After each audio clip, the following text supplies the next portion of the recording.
নমস্কার বন্ধুরা, আজ আপনাদেরকে আমি দেখাতে চলেছি। চলে এলো যাদের কাছে আধার কার্ড বাতিলের চিঠি এসেছিল তাদের দেশ ছাড়া এখন শুধুমাত্র সময়ের অপেক্ষা। আপনারা প্রত্যেকেই জানেন ভোটের আগেই কিন্তু পশ্চিমবঙ্গের বহু জেলায় কয়েক হাজার মানুষের কাছে আধার কার্ড বাতিলের চিঠি এসছে, আর আজকেই কিন্তু কলকাতা হাইকোর্টে এই নিয়ে হলফনামা জমা করেছে কেন্দ্র।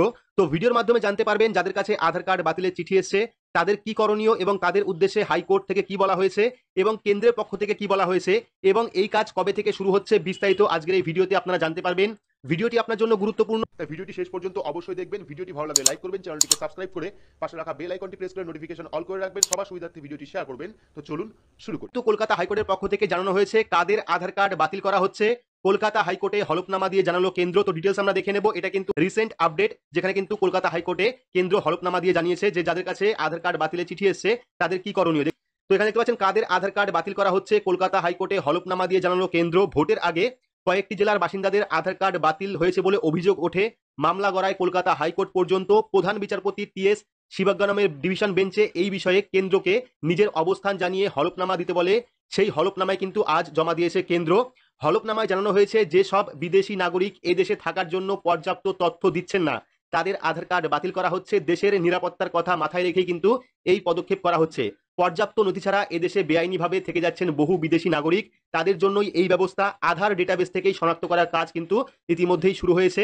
যারা বেআইনিভাবে এদেশে রয়েছেন তাদের নিজেদের দেশে পাঠিয়ে দেওয়ার প্রক্রিয়াও কিন্তু চলছে। অর্থাৎ যারা বেআইনিভাবে এদেশে রয়েছেন তাদের কিন্তু নিজেদের দেশে পাঠিয়ে দেওয়ার প্রক্রিয়াও চলছে। জাল নথি দিয়ে যারা আধার কার্ড বানিয়ে দেশে রয়ে গিয়েছেন তাদের খোঁজার কাজ চালাচ্ছে দেশের গোয়েন্দা বিভাগ।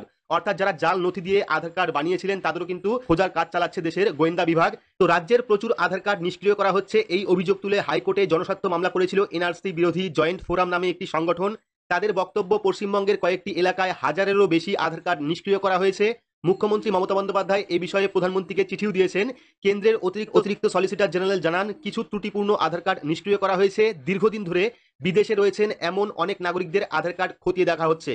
অর্থাৎ দেশের বাইরে যারা রয়েছেন দীর্ঘদিন ধরে তাদেরও কিন্তু আধার কার্ড খতিয়ে দেখা হচ্ছে।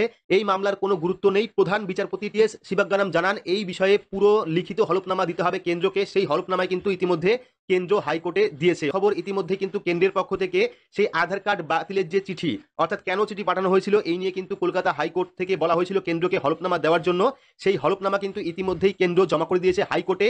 এবং পরবর্তী সময় এই নিয়ে কি আপডেট আসে, অর্থাৎ যাদের কাছে আধার কার্ড বাতিলের চিঠি এসছে তাদের আধার কার্ড বাতিল হবে কিনা, তাদের দেশ ছাড়তে হবে কিনা, এই নিয়ে পরবর্তী সময়ে যদি কোনো আপডেট আসে অবশ্যই আপনারা ভিডিওর মাধ্যমে জানতে পারবেন। পরবর্তী সময় আধার কার্ড বাতিল নিয়ে যদি কোনো রকম আপডেট আসে তাও কিন্তু আপনারা চ্যানেলের মাধ্যমে পাবেন। তাই চ্যানেলটিকে অবশ্যই সাবস্ক্রাইব করে রাখবেন এবং পাশে রাখা বেল আইকনটি প্রেস করে নোটিফিকেশন অল করে রাখবেন।